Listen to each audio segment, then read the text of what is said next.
আসসালামু আলাইকুম, শুভ বিকাল সবাইকে। সবাই কেমন আছেন? আশা করি সবাই অনেক ভালো আছেন।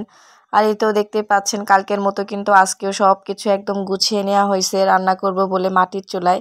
তো এটা হলো আপনার ছোট ডাঁটা শাক যেটা, আর এটা হলো আপনার এই যে চিংড়ি মাছ শুটকি। তো এটা দিয়ে কিন্তু ছোট দেশি আলু দিয়ে রান্না করব।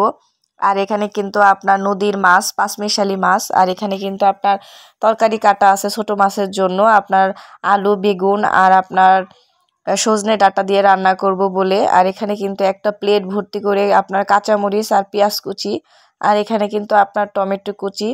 তো রান্না করতেছি কিন্তু আমি ইদানিং কিন্তু আপনার এই রোজা রমজানের মাস কিন্তু আমি চুলায় রান্না করতেছি। গ্যাসে যদি রান্না করতাম তাহলে কিন্তু আমার গ্যাস কিন্তু 10 দিনও আপনার যেত না। তো তার জন্য কিন্তু আমি সব কিছু একদম গুছিয়ে নিয়ে কিন্তু মাটির চুলায় রান্না করি। আর মাটির চুলায় কিন্তু যে কোনো রান্না করলেই কিন্তু স্বাদটা দ্বিগুণ বেড়ে যায়।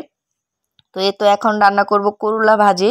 এটা করলা হলো আপনার দেশি করলা আর একদম ছোট দেশি আলু দিয়ে করলা ভাজি করব। আর করলা ভাজি কিন্তু অনেকটাই মজা লাগে। এই তো দেখতেই পাচ্ছেন এখানে কিন্তু পেঁয়াজ কুচি, কাঁচামরিচ আর চিংড়ি মাছটা দিয়ে দিলাম, আর হালকা একটু হলুদ দিয়ে দিলাম, আর আপনার পরিমাণে লবণ দিয়ে দিলাম। এখন এটাকে নাড়াচাড়া দিতে হবে ভালো করে। আর করলা ভাজি কে কে পছন্দ করেন অবশ্যই কিন্তু সবাই কমেন্ট করে বলবেন। আর করলা ভাজি কিন্তু আমি আগে খেতে পারতাম না, কারণ করলা অনেকটাই তিতা। তো এখন ইদানিং কিন্তু করলা ভাজিটা আমি খেতে পারি, এখন খুবই ভালো লাগে। আর এই তো দেখেন ভাজিটা কিন্তু প্রায় হয়ে গেছে আমার, তো আমি একটু পরে কিন্তু নামিয়ে নেব। আর ভাজির কালারটাও কিন্তু মাশাআল্লাহ অনেকটাই সুন্দর হয়েছে।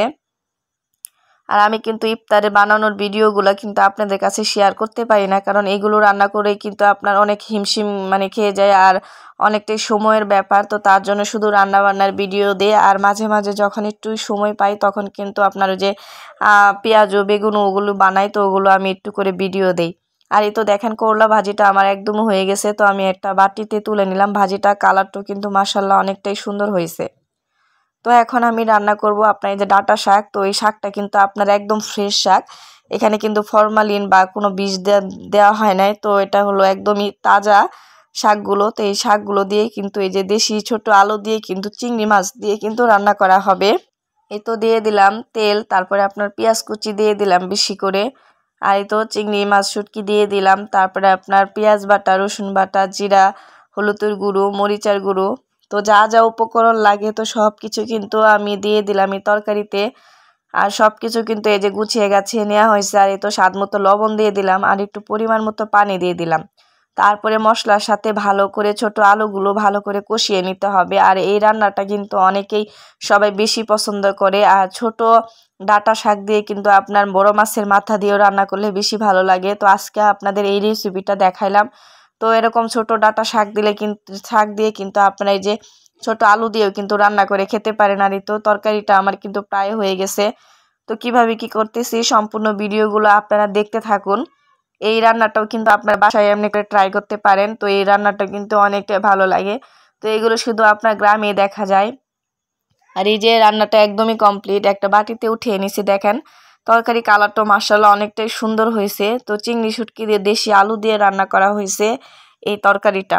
আর রোজার মাস কিন্তু আপনার অনেক কিছু রান্না করতে হয়, অনেক ব্যস্ততার মাঝে আর কি সময় কাটাতে হয় কিন্তু।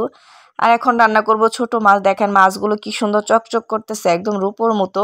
তো এখানে কিন্তু আপনার দিয়ে দিলাম বেশি করে পেঁয়াজ কুচি, তারপরে আপনার পেঁয়াজ বাটা, রসুন বাটা, তারপরে হলুদের গুঁড়ো, মরিচার গুঁড়ো। তো সব কিছু উপকরণ কিন্তু একটু একটু করে দিয়ে নিতেছি আমি।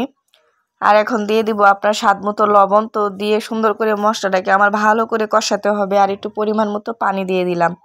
আর এখন যে আপনার ধুয়ে রাখা তরকারিটা ছিল তো ওটাও কিন্তু দিয়ে দিলাম। এই যে দেখেন এটাও কিন্তু দেশি আলু দিয়ে রান্না করা হইতেছে। তো আলুগুলো কিন্তু একদমই ছোট করে কাটা হয়েছে, আর দুই একটা বেগুন দেওয়া হয়েছে সাথে, আর আপনার সজনে দেওয়া হয়েছে।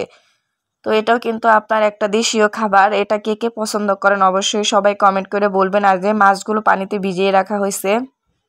আর এখন কিন্তু আপনার তরকারির সাথে কিন্তু টমেটোটাও দিয়ে দিলাম, কারণ টমেটো দিলে কিন্তু তরকারির ফ্লেভারটা আরও সুন্দর হয়। তো তরকারিটা কিন্তু আমার প্রায় হয়ে গেছে। এখন আমি উপর দিয়ে মাছগুলো দিয়ে দিব। এই যে দেখেন মাছগুলো। তো এখানে কিন্তু আপনার অনেকগুলো মাছ আছে, যে দেখেন যেমন এই যে পাঁচমিশালি মাছ, মলা মাছ, তারপরে পুঁটি মাছ, তারপরে বাইম মাছ, বাইলা মাছ, অনেক কিছুই কিন্তু আছে।